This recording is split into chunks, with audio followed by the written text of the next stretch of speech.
Good morning, children.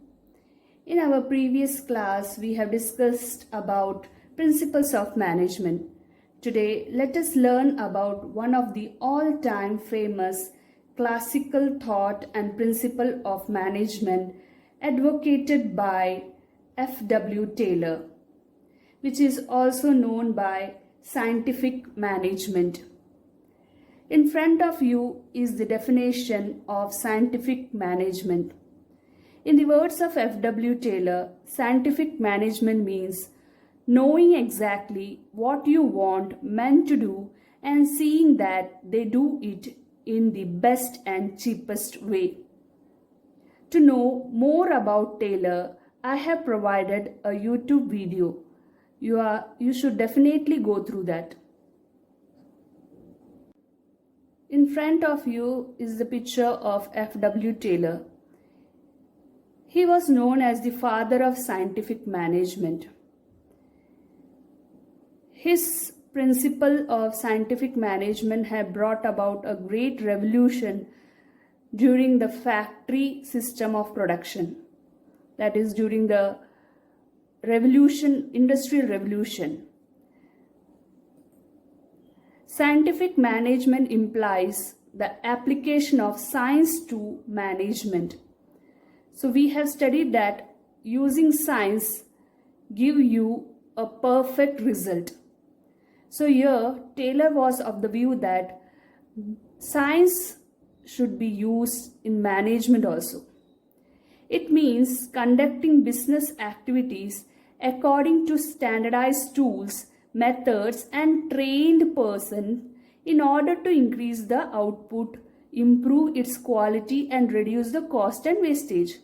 We know that an efficient production system means there should be an increase in output, quality, improve quality with reduced cost and waste. So that can be ensured only with the proper scientific method of work. Now here are some of the principles of scientific management. There are 4 principles of scientific management, and they are science not rule of thumb, harmony not discord, cooperation not individualism, development of each and every person to his or her greatest efficiency and prosperity. So we are going to discuss each one of these. The first principles of scientific management is science not rule of thumb. Taylor believed that there was only one best method to maximize efficiency. So out of many methods of doing a work, there is only one best method which will bring maximum efficiency. So Taylor asked to find out that best method by scientific study and analysis of each element of a job. And that method which is developed should replace rule of thumb throughout the organization. What is this rule of thumb? Children, this rule of thumb was developed in the early days of the Industrial Revolution.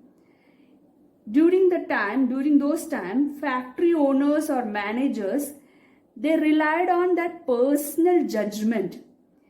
When they encountered any problem, they go for a personal judgment. And this judgment may sometimes go correct or sometimes may go wrong. When it goes wrong, there is wastage of material, time and money. So Taylor advocated use of scientific study and find out one best method of doing job and replace the rule of thumb, that is personal judgment of manager. Instead, he should use a scientific study. That was all about science. You have to use science and not rule of thumb. Scientific method, to develop a scientific method, these are the following steps you have to go with. First of all, you have to investigate the traditional method through work study, then find out the best practice and develop a standard method. which would be followed throughout the organization. So after doing this study, scientific method, after selecting one best method, the result was there was a tremendous saving of human efforts, time and materials.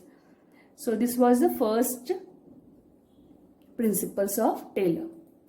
The second one is harmony, not discord. So Taylor advocated that there should be harmony and not discord among the workers and management. So in factory system, you have, in previous class we have seen the levels of management with owner, manager and workers. So your manager is a link between the owner and workers. Manager gets the work done from the workers. So sometimes there may be a clash between clash between the manager and workers. So in that case, Taylor recognized that this conflict helps none. The conflict, that is class conflict, will help none, nor the workers, nor the managers, nor the factory owners. So what should be followed? There should be harmony, not discord among the organization. So you can see in this picture, management feel pleasure in sharing the gains of the company with the dedicated people like you. So he is thanking for that. So sharing the gains between the management and workers, leading to complete harmony among both these teams. Therefore, Taylor emphasized there should be a complete harmony between the management and workers. Taylor advocated mental revolution. Now, mental revolution means there should be a harmony between management and workers. Okay, so both should think that both need each other. That is actually what mental revolution is. Mental revolution, MR means mental revolution, means that management and workers should change their thinking, mindset, that is attitude. It involves change in the attitude of workers and management towards one another from competition to cooperation. So they should avoid competition among both of them, and they should bring about cooperation. Both should realize that they require one another. Both should realize, both management as well as workers should realize that they need each other. Management should share the gains of the company with workers, and workers on their part should work hard and be willing to embrace change for the good of the company. So both should think that they need each other. Then only the development will take place. So that is the second principles of management, that is harmony, not discord. The third one is cooperation, not individualism. It is the extension of the second principle which we have studied, the previous one, the harmony, not discord. So it is an extension. According to this principle, there should be complete cooperation between the labor and the management instead of individualism. Management should not close their ears to constructive suggestions made by the employees. So if employee is making any suggestions, management should listen to that. And sometimes this suggestion is very useful, as it will giving you a tips about reducing the cost.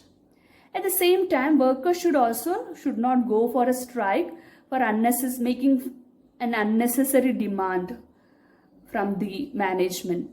So there should be a complete cooperation among management and the employees. According to Taylor, there should be an almost equal division of work and responsibility between workers and management. Management should work almost side by side with the workers, helping, encouraging and smoothing the way for them. This is called paternalistic style of management, whereby the employer takes care of the needs of the employees. So this is all about cooperation, not individualism. So this is one of the principles of management in this Taylor is asking management and workers to move in a coordinated way. The fourth and the last principles of management of Taylor is development of each and every person to his or her greatest efficiency and prosperity.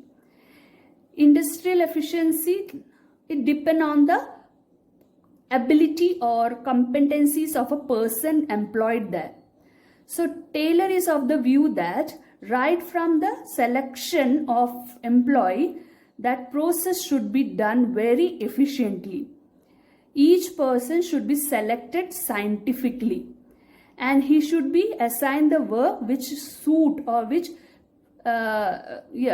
suit his or her physical and mental and intellectual ability. And if it is done, it will increase efficiency. He should be given proper training to learn the best method. The efficient employees will definitely produce more and he will earn more, and it will bring a great prosperity for both company and workers. So these are the 4 principles of management advocated by F.W. Taylor. Children, let us conclude today's session. In today's class, we have studied about scientific management and 4 principles of scientific management advocated by F.W. Taylor. Please go through the YouTube video. It is all related to F.W. Taylor. You will come to know more about F.W. Taylor and his contribution in the field of management. This will also help you to write your project, as this chapter is one of the project-based chapter. So definitely go through the video and write down the importance point related to his studies. I have provided a notes related to this topic. Write down that in your business study notebook also. A test paper is also provided, which is of case study model. Before writing the test paper, read the text so that you can understand clearly about doing the problem related to case study. So meet you in the next class. Thank you.